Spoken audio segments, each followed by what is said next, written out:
Welcome to the my kitchen ઘર કા ખાના। આજે આપણે બનાવીશું ગાર્લિક પોટેટો બાઇટ। એ માટે બનાવવાની શરૂઆત કરીએ। પહેલા સૌપ્રથમ આપણે ગેસ ચાલુ કરી અને ઉપર એક કઢાઈ મૂકી દઈએ। તેની અંદર 5 થી 6 ચમચી તેલ નાખવાનું છે।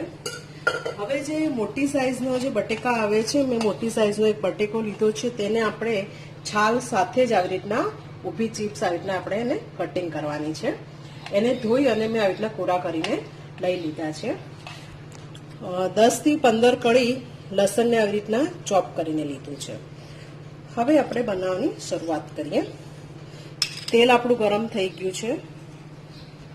હવે તેની અંદર આપણે આ લસણ નાખી દઈએ।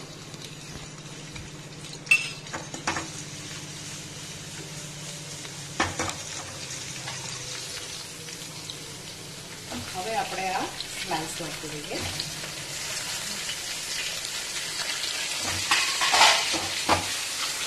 ગેસને થોડું ધીરું રાખી દઈએ અને આપણે આ રીતના ટોસ કરી દઈએ।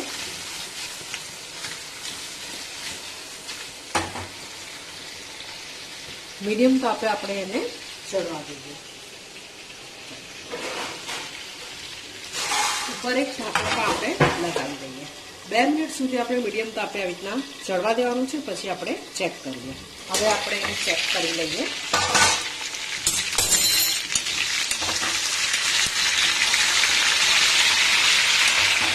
આપણે એને ટોર્ચથી આવી રીતના મિક્સ કરવાનું છે। તેની અંદર હવે આપણે સ્વાદ પ્રમાણે થોડું મીઠું નાખીએ। મીઠું તમારા સ્વાદ પ્રમાણે આપણે નાખવાનું છે।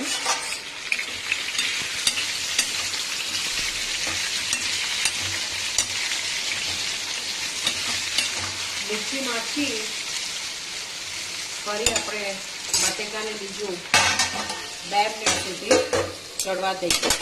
ગેસ થોડો ફાસ્ટ રાખીએ। અહીંયા આપણા બટેકા ચડે છે, તો હવે આપણે મસાલા જોઈ લઈએ। મીઠું આપણે ઓલરેડી અંદર નાખી દીધું છે। તેની અંદર બીજું આપણે મસાલામાં મરચું નાખવાનું છે, ચીલી ફ્લેક્સ નાખવાનું છે અને મરી પાવડર નાખવાનો છે। સ્ટેપ બાય સ્ટેપ આપણે આ હવે કરીશું। હવે જે આપણા બટેકાના ચિપ્સ છે આપણા ચડી ગયા છે। હવે તેની અંદર આપણે મરચું નાખીશું સ્વાદ પ્રમાણે।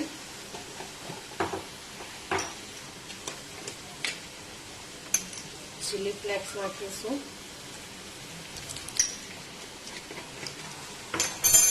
થોડો મરી પાવડર નાખીએ।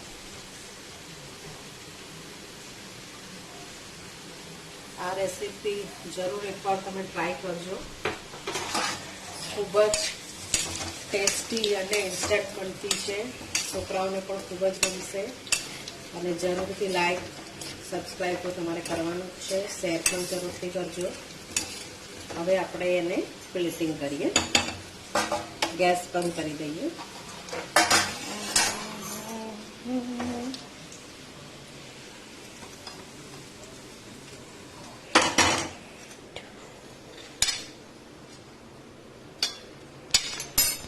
ઉપર લીંબુ મૂકીએ, ફુદીનો મૂકીએ। તૈયાર છે આપણું આ ગાર્લિક પોટેટો બાઇટ। તૈયાર છે આપણી આ ગાર્લિક પોટેટો બાઇટ।